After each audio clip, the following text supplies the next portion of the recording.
Big screen studio ಅಕಾಡೆಮಿಯಲ್ಲಿ multimedia ಕೋರ್ಸ್ಗಳನ್ನು online ಮತ್ತು ಆಫ್ಲೈನ್ ಮೂಲಕ ಕಲಿಯಿರಿ. 100% ಉದ್ಯೋಗ ಮತ್ತು ಪ್ರಮಾಣ ಪತ್ರ ಪ್ರವೇಶ ಪ್ರಾರಂಭವಾಗಿದೆ. ಈಗಲೇ ಕರೆ ಮಾಡಿ. ಇವತ್ತು ವರಮಹಾಲಕ್ಷ್ಮಿ ಹಬ್ಬಕ್ಕೆ ನಾವೊಂದು ಮುದ್ದಾದ ಅತ್ತೆ ಸೊಸೆ ಮನೇಲಿ ಹಬ್ಬವನ್ನ ಆಚರಣೆ ಮಾಡ್ತಾ ಇದೀವಿ. ಇವತ್ತು ನಮ್ ಜೊತೆ ಚಂದನಾ ಮ್ಯಾಮ್ ಅವರ ಅತ್ತೆ ಇದಾರೆ. ಬನ್ನಿ ಅವ್ರನ್ನ ಮಾತಾಡಿಸ್ತಾ ಹೋಗೋಣ. ಮ್ಯಾಮ್ ನಮಸ್ಕಾರ. ಮ್ಯಾಮ್ ನಮಸ್ಕಾರ. ಎಲ್ರಿಗೂ ವರಮಹಾಲಕ್ಷ್ಮಿ ಹಬ್ಬದ ಶುಭಾಶಯಗಳು. ಮ್ಯಾಮ್ ಮೊದ್ಲಿಗೆ ಹೇಳೋದಾದ್ರೆ ತುಂಬಾ ಚೆನ್ನಾಗಿದೆ ಮ್ಯಾಮ್. ನಿಮ್ ಲಕ್ಷ್ಮಿ ತುಂಬಾ ಮುದ್ದಾಗಿ, ಅದ್ರಲ್ಲೂ ಕೂಡ ವೈಟ್ ಥೀಮ್ ಇಟ್ಕೊಂಡು ಮಾಡಿದಿರಂತೆ. ನೀವ್ ಪ್ರತಿ ವರ್ಷ ಹೀಗೆ ಮಾಡ್ತೀರಾ ಅಂತ ಮ್ಯಾಮ್ ಹೇಳಿದ್ರು. ಅಂದ್ರೆ ಯಾವಾಗಿಂದ ಮ್ಯಾಮ್ ಈ ತರ ನಿಮ್ಗೆ ಇದು ಆಕ್ಚುಲಿ ನನ್ನ ತಾಯಿ ಮಾಡ್ತಾ ಇದ್ರು, ಅವ್ರ ತಾಯಿ ಮಾಡ್ತಾ ಇದ್ರು, ಅಲ್ಲಿಂದ ನಡ್ಸ್ಕೊಂಡ್ ಬಂದಿರುವಂತಹ ಒಂದು ಪದ್ಧತಿ ಇದು. ಸೊ ಅದು ಹಾಗೆ ಕಂಟಿನ್ಯೂ ಆಯ್ತದು. ಈ ವರ್ಷ ವರಮಹಾಲಕ್ಷ್ಮಿ ಹಬ್ಬ ಖಂಡಿತ ಸ್ಪೆಷಲ್, ಯಾಕಂದ್ರೆ ಸೊಸೆ ಆಗಮನ ಆಗಿದೆ. ಯಾವ ತರ ಇತ್ತು ಮ್ಯಾಮ್ ಈ ಸಲ? ನೀವು ಅವ್ರಿಗೆ ಏನೇನು ಹೇಳ್ಕೊಟ್ರಿ ಅಂತ? ತುಂಬಾ ಸಂತೋಷ. ಅದಂತೂ ಎಲ್ರಿಗೂ ಗೊತ್ತಿರುವಂತದ್ದು. ಯಾಕಂದ್ರೆ ಒಂದ್ ಲಕ್ಷ್ಮಿ, ನಾನು ಯಾವಾಗೂ ಲಕ್ಷ್ಮಿನ ಪೂಜಿಸ್ತಾ ಇದ್ದೆ. ನಮ್ಮ ಮನೇಲೆಲ್ಲ ಗಂಡ್ ಮಕ್ಳೇನೆ, ಇಬ್ರು ಗಂಡ್ ಮಕ್ಳು ಇರೋದು. ನಮ್ಮ ಮನೇಲಿ ಲಕ್ಷ್ಮಿನೇ ಇಲ್ಲ ನಾನ್ ಬಿಟ್ರೆ. ಸೊ ಇನ್ನೊಂದು ಅಡಿಷನಲ್ ಲಕ್ಷ್ಮಿ ಬಂದ್ಲಲ್ಲ, ನಂಗೆ ಇನ್ನೂ ತುಂಬಾ ಖುಷಿ. ಸೊ ಅಷ್ಟ್ ಹೇಳ್ಬೋದು ನಾನು. ಯಾಕಂದ್ರೆ ಇನ್ನೊಂದು ಅಡಿಷನಲ್ ಲಕ್ಷ್ಮಿ ಅವಳು ನಮ್ಮ ಮನೆಗೆ.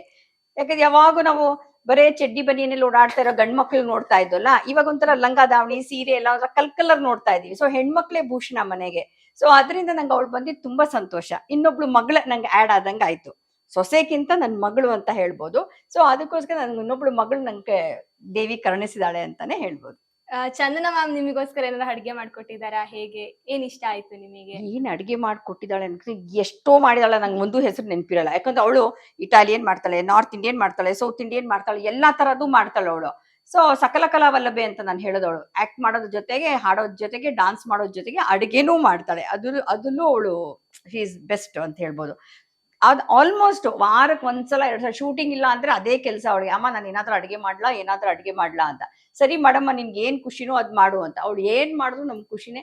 ಎಲ್ಲ ಡಿಫ್ರೆಂಟ್ ಆಗಿ ಮಾಡ್ತಾಳೆ. ನಾವು ಅದನ್ನ ಹೊಸ ರುಚಿ ಅಂತ ನಾವು ಎಲ್ಲ ಟೇಸ್ಟ್ ಮಾಡ್ತೀವಿ. ಅದು ಖುಷಿ. ಐ ಥಿಂಕ್ ಅವ್ರಿಗೆ ಇಷ್ಟ ಆಗಿದ್ದಂದ್ರೆ ಶ್ರೀಲಂಕನ್ ಕರಿ. ಶ್ರೀಲಂಕನ್ ಕರಿ. ನಂಗೆ ಹೆಸರು ಮರ್ತೋಗುತ್ತೆ. ಚಾಟ್ಸ್ ಚಾಟ್ಸ್ ತುಂಬಾ ಚೆನ್ನಾಗಿ ಮಾಡ್ತಾಳೆ. ಸೊ ಅದೇ ನಾನು ಹೇಳ್ತಲ್ಲ, ಇಂಥದ್ ಚೆನ್ನಾಗಿಲ್ಲ ಅಂತ ಹೇಳಂಗಿಲ್ಲ, ಎಲ್ಲಾ ಚೆನ್ನಾಗಿ ಮಾಡ್ತಾಳೆ. ಅದ್ರಲ್ಲಿ ಯಾವ್ದು ನಂಗೆ ಹೆಸರು ನೆನಪಿರಲ್ಲ, ಅವಳೇ ಹೇಳ್ಬೇಕು ಯಾವ್ದು ಅಂತ ನನ್ಗೆ ಇಷ್ಟ ಇರೋದು. So that is really good. Ma'am ನಿಮ್ ಮನೇಲಿ ವರಮಹಾಲಕ್ಷ್ಮಿ ಹಬ್ಬ ಅಂದ್ರೆ ಹೆಂಗ್ ಆಚರಣೆ ಮಾಡ್ತೀರಾ ಮ್ಯಾಮ್? ಅಂದ್ರೆ ಯಾವ ತರ, ಎಷ್ಟ್ ಗಂಟೆಗೆ ಶುರು ಮಾಡ್ತೀರಾ ಪೂಜೆ, ಹೇಗೆ? ನಾವು ಪೂಜೆ ಅಂದ್ರೆ ಸಾಧಾರಣವಾಗಿ ರಾವ್ ಕಾಲದ ಮುಂಚೆನೆ ಎಲ್ಲ ಪೂಜೆ ಎಲ್ಲ ಮುಗಿಸ್ತೀವಿ. ರಾವ್ ಕಾಲದ ಮೇಲೆ ಮಾಡಲ್ಲ. ಸೊ ಶಾಸ್ತ್ರೋಕ್ತವಾಗಿ ಏನೇನ್ ಬೇಕು ಲಕ್ಷ್ಮಿಗೆ, ಯಾವ ತರ, ಈಗ ಎಲ್ಲರಿಗೂ ಗೊತ್ತಿರೋ ಅಂತದೇ. ಇವಾಗಿನ ಕಾಲದಲ್ಲಂತೂ ಇನ್ಸ್ಟಾಗ್ರಾಮು ಅಲ್ಲಿ ಇಲ್ಲಿ ಅಂತೂ ಹಾರಾಡ್ತಾ ಇರ್ತವೆ ಎಲ್ಲ ಯಾವ ತರ ಮಾಡೋದು ಅಂತ. ಸೊ ನಾನು ಅದನ್ನೆಲ್ಲ ಕಾಪಿ ಮಾಡಲ್ಲ. ನಾವು ಯಾವ್ದು ನಮ್ಮನೆ ಫ್ಯಾಮಿಲಿಗೆ ಹೆಂಗ್ ಬಂದಿದೆ ಅದೇ ತರ ನಾವು ಆಚರಣೆ ಮಾಡ್ತೀವಿ. ಮ್ಯಾಮ್ ನೀವು ಕೂಡ ಆಕ್ಟರ್ ಆಗಿರೋರು, ಜೊತೆಗೆ ಈ ಒಂದು ಲೈಫ್ ಕೂಡ ಅಂದ್ರೆ ದೇವ್ ಪೂಜೆ ಅದನ್ನೆಲ್ಲ ಮಾಡ್ಕೊಂಡು ಹೋಗ್ತಿದ್ರಿ. ಈಗ ಸೊಸೆ ಕೂಡ ಹಾಗೆ ಸಿಕ್ಕಿದ್ದಾರೆ ನಿಮ್ಗೆ. ಸೊ ಹೇಗೆ ಆಗ್ತಿದೆ? ಹೇಗೆ ಅಂತಂದ್ರೆ ಆಕ್ಚುಲಿ ಆ ಲಕ್ಷ್ಮಿನೇ ಕರುಣಿಸಿರೋದು. ಈ ತರನೇ ಸೊಸೆ ನಿಂಗೆ ಬರ್ಲಿ ಅಂತ. ಸೊ ನಂಗೆ ಅದೇ ತರ ಸೊಸೆ ಸಿಕ್ಕಿದಾಳೆ. So we balance both. Because work ಅನ್ನೋದು ದಟ್ ಈಸ್ ಒನ್ ಟ್ರ್ಯಾಕ್ ಅಲ್ವಾ. ಸೊ ನಾವು ವರ್ಕ್ ಮಾಡ್ತಾ ಇದೀವಿ, ಮನೆ ಕಡೆ ನೋಡ್ಕೊಳಲ್ಲ ಅನ್ನೋಕ್ಕಾಗಲ್ಲ. ಸೊ ಎರಡು ಬ್ಯಾಲೆನ್ಸ್ ಮಾಡ್ಕೊಂಡು ಹೋಗೋದೇ ಜೀವನ ನಮ್ದು. ಸೊ ನಾನು ಹಾಗೆ ಮಾಡ್ತಾ ಇದ್ದೆ. ನನ್ನ ಹಸ್ಬೆಂಡ್ ಜೊತೆ ನಾನು ಆಫೀಸ್ ನೋಡ್ಕೊಳ್ತಾ ಇದ್ದೆ. ಜೊತೆಗೆ ನಂದು ಸೆಕೆಂಡ್ ಎಂಟ್ರಿ ಆಕ್ಚುಲಿ 2015 ಮತ್ತೆ ನಾನು ಆಕ್ಟ್ ಮಾಡಕ್ ಶುರು ಮಾಡಿದೆ. ಸೊ ಅದು ಮಾಡ್ತಾ ಇದೆ, ಇದು ಮಾಡ್ತಾ, ಇದು ಮನೆ, ಅದು ಕೆಲಸ. ಸೊ ಎರಡು ಬ್ಯಾಲೆನ್ಸ್ ಮಾಡಿದ್ರೇನೆ ಅಲ್ವಾ ಲೈಫ್. ಹೌದು ಮ್ಯಾಮ್. ಸಿಹಿ ಮತ್ತು ಖಾರ ತರ ಎರಡು ಇರ್ಬೇಕು, ಒಂದೇ ತರ ಇರಕ್ಕಾಗಲ್ಲ. ಸೊ ಅದೇ ತರ ಅವಳು ನಂಗೆ ಹಾಗೆ ಸಿಕ್ಕಿದಾಳೆ. So we balance it. Ma'am ಈಗ ಅತ್ತೆ ಸೊಸೆ ಬಗ್ಗೆ ಒಂದು ಟಿಪ್ಸ್ ಕೊಡೋದಾದ್ರೆ ಏನ್ ಹೇಳ್ತೀರಾ? ಒಂದು ಸುಂದರವಾದ ಅತ್ತೆ ಸೊಸೆ ಬಾಂಧವ್ಯ ಇರ್ಬೇಕು ಅಂತ ಆದ್ರೆ ಮುಖ್ಯವಾಗಿ ಏನ್ ಇರ್ಬೇಕು ಅವ್ರ ಮಧ್ಯೆ ಅನ್ನೋದನ್ನ ಹೇಳೋದಾದ್ರೆ? ಮುಖ್ಯವಾಗಿ ಅಂತಂದ್ರೆ ಸೊಸೆ ಅನ್ಕೊಳಿಬೇಡಿ ಯಾರುನು. ಮಗಳು ಅನ್ಕೊಂಡ್ರೆ ಸೊ ಬಹುಶಃ ಅವಾಗ ಏನ್ ಪ್ರಾಬ್ಲಮ್ ಬರಲ್ಲ. ಯಾಕಂದ್ರೆ ನಾರ್ಮಲ್ ಆಗಿ ನಮ್ಮ ಹೆಣ್ಮಕ್ಳ ಜೊತೆ ತಾಯಿ ಮಗಳಿರ್ಬೋದು, ಅಥವಾ ಗಂಡ್ ಮಕ್ಳು ಇರ್ಬೋದು, ಅಥವಾ ಯಾರೇ ಇರ್ಬೋದು, ಅಕ್ಕ ತಂಗಿರ್ ಇರ್ಬೋದು, ಜಗಳ ಆಗೋದಂತೂ ಸಹಜ ಅದು. ಸೊ ಮಾತಿಗೆ ಬರ್ದೆ. ಈಗ ನಾವ್ ಅಮ್ಮನ ಜೊತೆ ಜಗಳ ಆಡಲ್ವಾ, ಏನಮ್ಮ ನೀನ್ ಹಿಂಗ್ ಹೇಳ್ತೀಯಾ ಅಂತ. ಸೊ ಅದನ್ನ ನಾವು ಹೈಲೈಟ್ ಮಾಡ್ಕೋಬಾರ್ದು. ಅದು ಕಾಮನ್ ಆಗಿ ಹಾಯ್ ಹಲೋ ಅನ್ನೋ ತರ ಅನ್ಕೊಂಡು ತಗೋಬಿಟ್ರೆ ಸಿಂಪಲ್ ಆಗಿ ಸೊ ಏನ್ ಪ್ರಾಬ್ಲಮ್ಸು ಬರಲ್ಲ. ಸೊ ತಾಯಿ ಮಗಳ ತರ ಯಾವತ್ತು ಸೊಸೆಂದರಿಗೆ ಮಗಳ ತರ ಸ್ವೀಕರಿಸಿದ್ರೆ ಖಂಡಿತ ಏನ್ ಪ್ರಾಬ್ಲಮ್ಸ್ ಬರಲ್ಲ. ಸೊ ಮ್ಯಾಮ್ ಹೇಳ್ತಿರೋದು ಏನಂದ್ರೆ ಸೊಸೆ ತರ ನೋಡ್ಬೇಡಿ, ನಿಮ್ ಮಗಳ ತರ ನೋಡಿ, ಅವಾಗ ಖಂಡಿತವಾಗ್ಲೂ ರಿಲೇಶನ್ಶಿಪ್ ಚೆನ್ನಾಗಿ. ಬಟ್ ಆದ್ರೂ ಕೆಲವ್ರು ಹೇಳ್ತಾರೆ, ಮಗಳ ತರ ಅದ್ ಎಷ್ಟ್ ದಿನ ನೋಡ್ತಾರೆ ಅಂತ. ನಾಟ್ ಎಷ್ಟ್ ದಿನ ನೋಡ್ತಾರೆ ಅನ್ನೋ ಪ್ರಶ್ನೆ ಅಲ್ಲ ಇಲ್ಲಿ, ನಾವ್ ಹೆಂಗ್ ತಗೊಳ್ತೀವಿ ಅನ್ನೋ ಪ್ರಶ್ನೆ. ಯಾಕೆ ಅದೇನು ಕ್ಷಣಿಕನಾ?